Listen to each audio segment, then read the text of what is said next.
so now I'm going to expose the mechanics of this move. You can reveal up to 4 cards. In the trailer I did 2 just because it does become a little easier. It's not really ideal with 1. In a moment I will show why, because you do need motive to make the deck disappear and come back with 1 of the cards. So in this particular instance, when you lose the cards into the deck, you want to give the illusion that they're going into different areas. That just sells it more.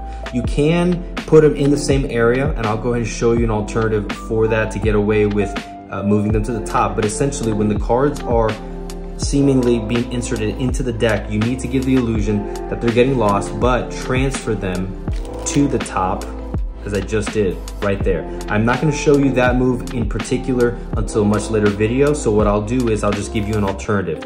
In this particular instance, if to make it a little easier, put them in the same spot in the deck. Again, they're still going inside, so that way it really looks like you're losing them inside. But when you go to push them in, bevel them down a little bit, creating a gap between the top packet and these 2 cards, the 2 aces. What happens is, if you push it down and push into the deck, it creates a space. Grab that space and shift it to the back side. So I'm going to exaggerate it here a little bit.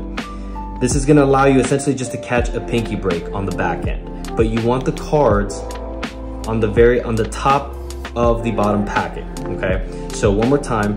Once the cards are shown to be inside, they're being pushed in. I'm creating a space just so that I can get space on the bottom, on the back side, to create a pinky break. So now this is the setup. The deck is separated, got the 2 aces on the bottom packet at the top, and all you can do is just cut. So I'm still retaining the pinky break. I'm cutting it to make it look like a false shuffle. So not only did you lose it inside, but now you're giving the illusion that you're mixing up the deck. So in this particular instance, now the cards are on top. So let me run through that one more time. You're gonna put them inside. You're gonna show that it's in the middle. I'm going to push them in, cause it to break, but I'm leaving them on the top of the bottom packet. I'm catching a pinky break here, so now they are in the middle, but they're on the top of the bottom packet, and then I'm just going to cut at the pinky break, and now these 2 cards are on top. Now, for the next stage, you're going to, what's called a gambler's cup. You're going to shift this deck down to halfway on the palm, and you're going to separate the top card from the rest of the package. So essentially you've taken 1 ace, and the second ace is with the rest of the cards, all 51 here, and you've got 1 left here. So and this move is done casually, as if you're just shuffling around. This is why I recommend before you move it down to this position, make sure you're riffling the cards, kind of spraying them a little bit to sell the fact that all the cards are still here, and that way it catches them more off guard whenever you've made the entire deck disappear. So I'll be shuffling them a little bit, fumbling around, and then bring them down to midway at the palm. Curl your fingers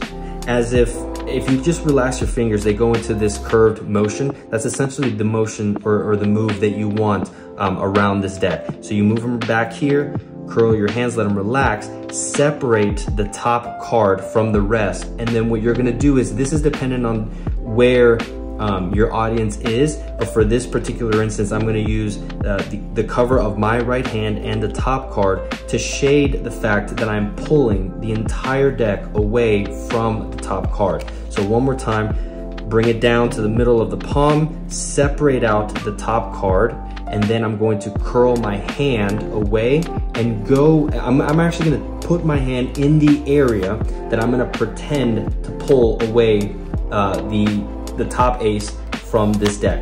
So when I pull away, I'm shading the entire, it looks very exposed from this end, but I'm shading everything. And I promise you, it's a lot more exposed here, but in person, you'd be surprised how well you can get away with. So you shade, pull away, and then in this instance, what I did in the trailer was I came underneath the deck, or I'm sorry, underneath the table. I dropped everything minus the top card, and that's really easy. You just grasp this, drop it all, and then pretend to pull away from the deck as if it's just 1 card. This motion sells it rather than just going like this. I drop the whole deck, coming back with just 1. That looks very suspicious because now you're coming back in the same motion and you only have 1. They have reasons to suspect that that hand did something. So one more time,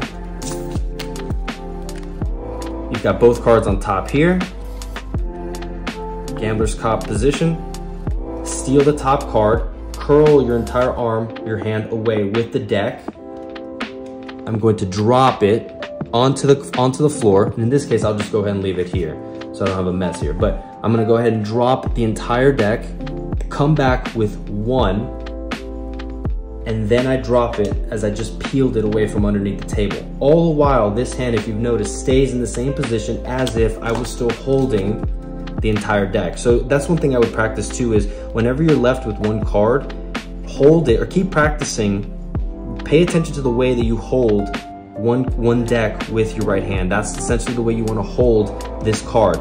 And the beauty of this is that you have so much coverage here, so you're really only going to see the top. You don't really pay attention to other parts of it. So from the top here, it looks like you've got, you know, the whole deck. But if you remove the entire deck, it still looks like you've got one whole deck, and that looks the same even from the front. Obviously, you don't want to expose the left side. So one more time.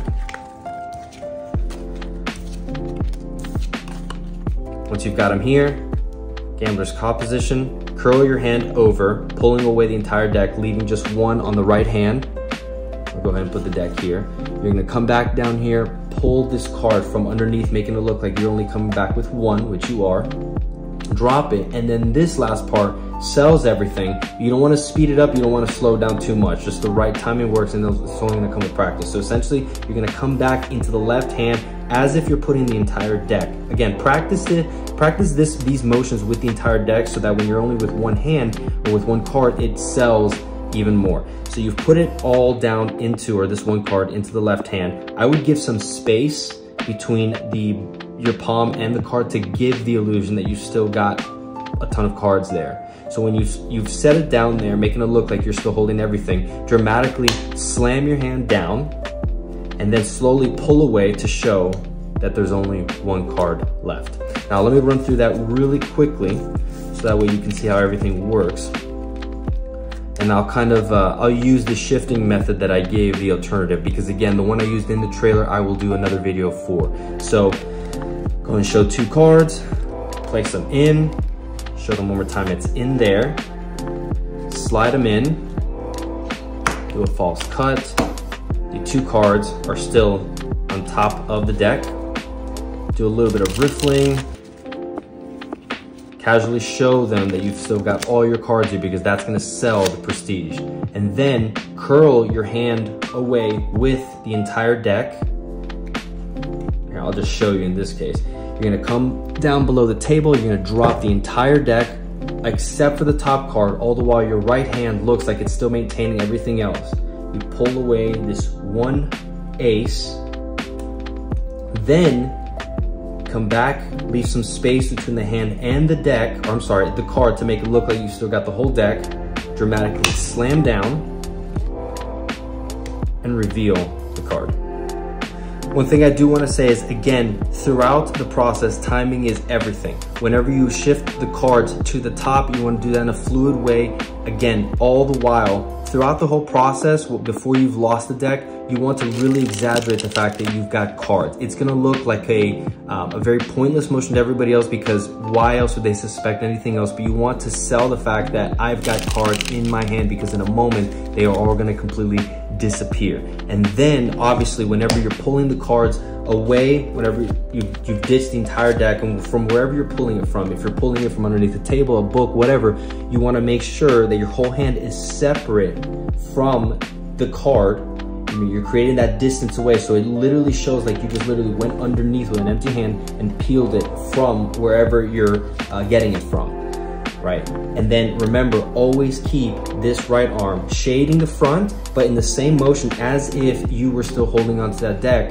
If you start shifting it around to make it look like something else, it's gonna give it away. So make sure that you practice with your right hand, looking in the mirror, in a camera, whatever. What does it look like when I'm holding the entire deck? And try and replicate that with the right hand when you've got one card, and at the same time when you faked putting the entire deck into your palm. Because if you can sell those two and make it look like one card is the whole deck, You've obviously led up really well to the Prestige. And then the timing is everything. Make sure that when you only wait like maybe a couple of seconds before slamming it down. If you wait too long, people are gonna start noticing.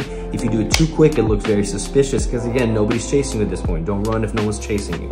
Slam down, reveal the card, and you've got a wonderful trick there. So make sure to like, subscribe this video, and let me know also if there are any other tips that maybe you're running into that you might need or any kind of other questions.